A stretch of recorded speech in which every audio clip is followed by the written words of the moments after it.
So what we have here are 4 magazines.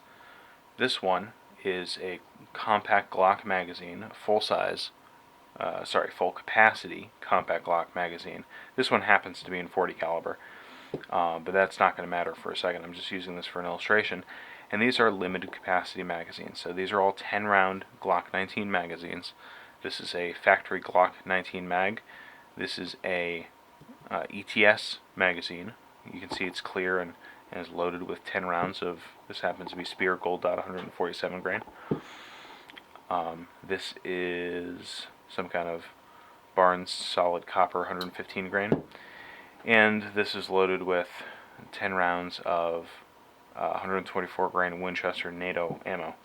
But this is a Magpul magazine here. And you can see all of these magazines are similar in some ways. They're similar in size and they're identical in capacity, but they're all a little different. So I'm going to take a moment to explain how they're different, and if you have to buy a 10 round magazine for any reason, what some of the differences are, compare and contrast. So there's a Glock 19. This is a Glock 19C. This is my one of my primary carry guns. Now, obviously, this 357 SIG ammo that's loaded in this 40 caliber magazine won't chamber. I'm not going to chamber any of the rounds. I'm just going to illustrate some of the differences. Now, I'm just going to come out and say, if you have the option to use a full-size magazine, but you have some kind of limit where you can only load 10 rounds in it, I would strongly recommend that as opposed to any of these other options. Again, if you have that legal option to purchase or you happen to have a whole bunch lying around. However, sometimes we have to use these, so I'm just going to talk about this one first. These compact magazines all fit in the Glock 19 very similarly. This one fits in. You can see they all clip in like so. In a standard Glock 19, there's no issues with any of them. Also, these magazines all are, from my experience, 100% reliable. But you may have differences. Generally speaking, of these options, the factory Glock 10 round magazines are going to be about as much as far as cost as the full-size counterparts, maybe even a couple of dollars more. Both the ETS and the Magpul mags can be found for maybe 10 to 20% less than the factory Glock mags. And these are both really good options. They work a little differently. The ETS has some bars on the inside. You can actually see one bar here and one bar on the other one that kind of pinch the stack. So the stack, it's still a staggered magazine stack, but it's pinched so it's a little tighter so it doesn't take up the full body, and it just happens to fit only 10 rounds. It still uses, it's an ETS follower, but it's really similar, if not identical, to the Glock follower, and it uses full-size Glock springs in here. Also, it has a base plate, which is a little unique in that it's got little lips right on the outside of this, but this base plate is actually completely interchangeable with Glock base plates. What that means is, even though you can have this magazine, you can put an aftermarket base plate, like in this case. This is a slightly darker version, but this is a 10-8 base plate on the bottom here, and you can have, there, and you can have slightly more grip if you need a little more purchase to rip out the magazine, or you just like having a little bit more material on the bottom of here. The Magpul mag is a little different. It's actually limited by a block, so it won't compress down as far, which means that this little bottom chunk of the magazine is just wasted space in the bottom of here. The spring won't compress the entire distance. Sometimes also the Magpul magazine, nope, it's actually pretty tight now. Sometimes when you load it, it'll rattle. I've got an example that I'll show you of another gun that has a rattling issue. And the Magpul magazine uses its own base plates, I actually like these quite a bit, but it's kind of its own version. The Magpul also has plastic feed lips, same with the ETS. The ETS are a little more rigid. Like I said, I haven't had any issues with either of them. One of the things you have to concern yourself with is if you have a magwell on the bottom of your Glock. This is the standard Glock magazine. I don't have an upper on here, but you can see this does fit, although kind of barely. It does fit in the magwell, does clip in, and it's just fine. However, when you put in the 10 round Glock magazine, it will not clip in. A lot of other manufacturers of these magwells will actually inform you of that, but for some reason, I don't know why they do it. Let's see if I can show you.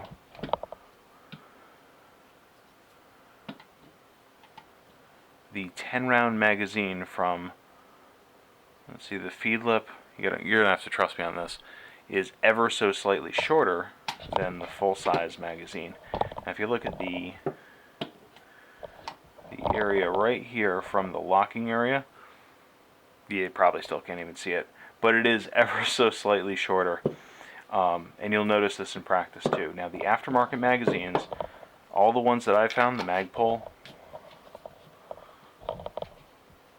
there, the Magpul's locked in, and the ETS lock in. The ETS are a little tighter. I don't know why, but they just feel a little tighter in there. There you go. And here's the ETS with the Aftermarket base pad. I gotta take this one off camera and kind of jam it on.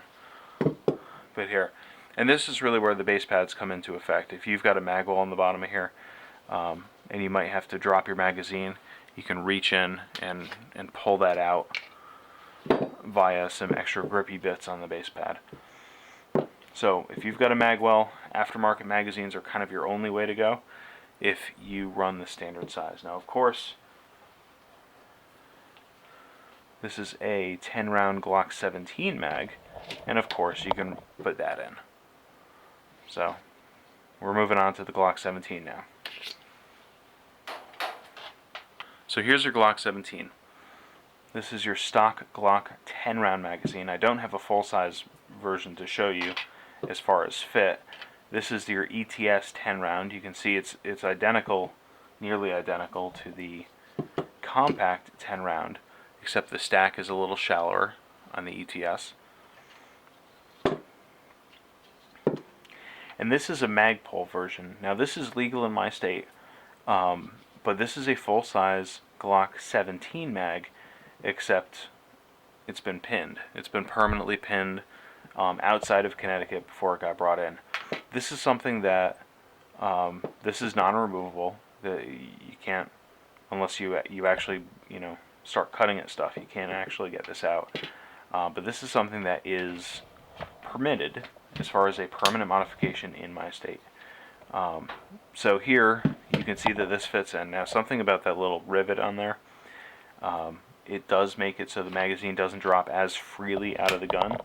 So you do have to kind of, like, it won't drop free here. You do have to pull it out. Whereas, I know I'm kind of off camera here, whereas the ETS will drop free. Likewise, the Glock magazine will drop free. What's nice about this magazine is you can get these for actually cheaper, same thing, than the Glock magazines. The ETS ones, though, are my go-to. I have had one issue with one of my Glock 17 mags, my ETS ones, not feeding properly, but I think I dropped it, so I have it marked. I just have to, I did pull it out of circulation. I have to figure out what's going on with it. But there we go. Magazines for the Glock and the Glock 17 and the Glock 19. In case you're one of those nonconformists who really feels compelled not to purchase a Glock or not to carry a Glock, you feel like you need to carry something else, something in double action, or something a little more European, which is ridiculous, by the way, because this is a USA Glock, but this is a European Glock. But you feel like, you just want to rub people the wrong way by carrying a double action pistol. That's fine. These are two options for you. So this is a 14 round Magpul magazine for a CZ75 compact. These magazines are significantly cheaper than the factory CZ magazines, and I find they're perfectly reliable. I've had no issues with anything made by Magpul. I really love everything they've put out, from their 1911 mags to the CZ to Sig, Beretta, you name it. They're really high quality magazines. But this is a factory CZ mag. I said you would hear something rattling. This is the one. I have no clue why this rattles, but they do a couple of things on here. They use a different magazine body. They pinch it in on the outsides. They use a different base plate, which is, I think, non-removable, or if it is, it's barely removable. And then the follower and the rounds kind of just jiggle, whereas the Magpul doesn't do that. Even if you unload 4 rounds out of this, so you're sitting at 10 rounds, there's a little, actually, never, there we go. There was just something shifting around in here. It's fine. Okay, maybe I can get the follower to jiggle a little bit. This, way different. And when it's pushed down a little bit, it'll do it even worse. Just push down on the head. So this is a pain in the ass. And actually, this is the reason that if I carry my CZ, I will carry the Magpul loaded to 10, because I can legally do that. Now, when you're talking about magazines, though, whereas the Glock 10-round magazines don't fit in mag wells, and the CZ 10-round magazines rattle, some of the best 10-round magazines or limited capacity magazines I've seen are from H&K. These are 2 magazines for my USP Compact. This is a factory 13-round magazine, and this is a factory 10-round magazine. Both are made by H&K. Both are stamped. You can tell the H&K 10-round because it's got a different base plate than the standard 13-round. The 10-round has like this skeletonized look. It also has kind of a plug on the bottom of it that will only allow it to be loaded to 10 rounds, and you can't modify this. If you have to get a 10-round mag, these are awesome. Unfortunately, these are also significantly expensive, and all H&K factory magazines are expensive, so you're kind of stuck there. If you buy certain brands of guns, the magazines are going to be huge. Just so you know,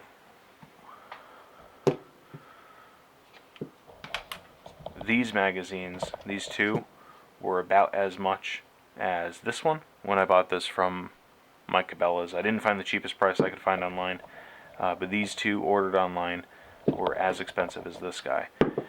So especially if you're going to be using this gun for more than just concealed carry, you're going to get practice, you're going to go at the range, and if you're one of those people like me who wants to have at least 10 to 12 magazines per pistol, I usually try to have closer to 15 or 20. They get really expensive when you start having 10 rounders of coming up on like $40 per 10-round magazine. So be careful there. Some of these, like the Magpul, are actually really cheap, like I said, whereas the 10-rounder, this one's I think like $35, depending on where you can find it. Magazines are not cheap, but that's something you do have to take into account when you are buying your pistol. If you do choose to carry something full size like the Glock 17 and you have to load it with 10-round magazines, just know that's what you get. There are times that I prefer to shoot the Glock 17 over the Glock 19, and likewise there's times that I choose to shoot the Glock 19 over a Glock 26 or a 27 that have a native 10 or 9 round magazine capacity. So as far as carrying, I like having more of a grip on here, both in the case of the Glock 19, where I can get my whole hand, or the Glock 17, where I can really get my whole hand on here. Sometimes these are just more comfortable to draw, to shoot, to spend a couple hundred rounds at the range. These are a lot more comfortable than a smaller gun. Anyway, hope you found this video informative, and I will see you guys on the other side. Stay safe, everyone.